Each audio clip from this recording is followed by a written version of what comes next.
Chakravarthy, since morning we're hearing ISRO, of course, congratulated your team. Prime Minister Modi as well extended his greetings. And it is, of course, a major achievement by Indian space sector. But help us also, sort of simplify for us and get an understanding as to where this puts and this places India on the global space map.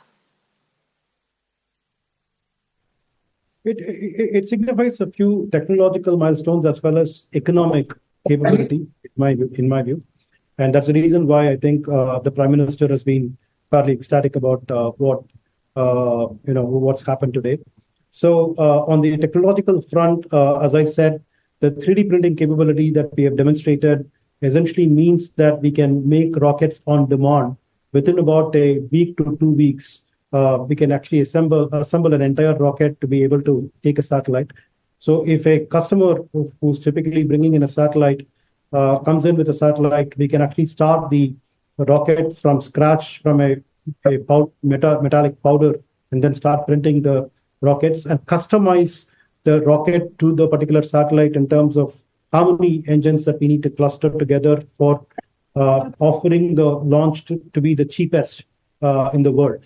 So taking it forward, we expect that AgniKul Cosmos technology will offer the cheapest rocket launch in this particular weight category of satellites that we are looking at, and we have the ability to also grow this weight category to what is commercially very, very competitive that's prevailing in the market.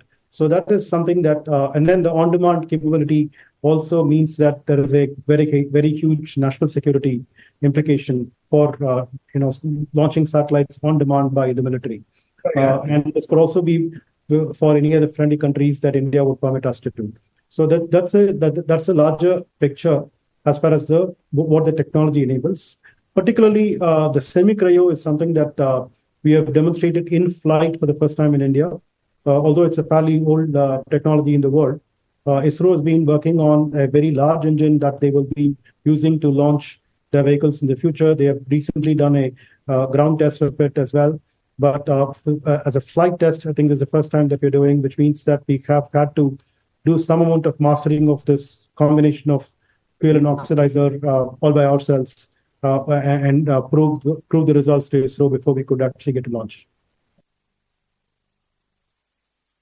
And there's also, therefore, Professor Chakravarthy, an aim to sort of dominate the small satellite launch market. Is that it?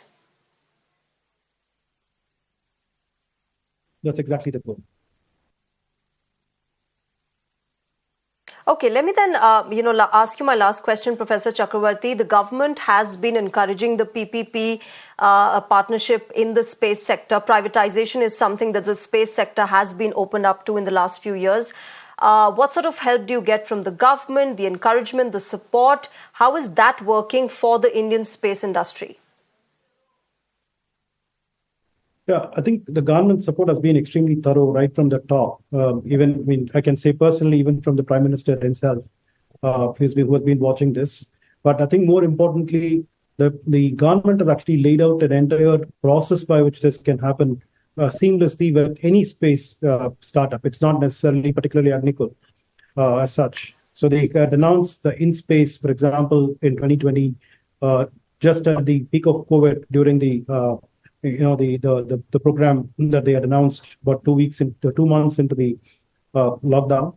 And subsequently, ISRO was actually picking up the ropes on how this in-space should facilitate startups to utilize ISRO's facilities as well as expertise itself. And then InSpace was formed formally and inaugurated later on. And subsequently, the InSpace organization has been very instrumental in getting ISRO scientists to work with us together. And in the last couple of months that we have actually been attempting to do this launch, we can actually see ISRO scientists working shoulder to shoulder through night and day, literally having to get this launch to be successful. They have been extremely enthusiastic in supporting us. All right, Professor Chakravarthy, we'll leave it there. Thank you very much for joining us on Mirror Now on Nation Tonight and sharing your thoughts and helping us better understand, and all the best for your future endeavors as well. Thank you very much.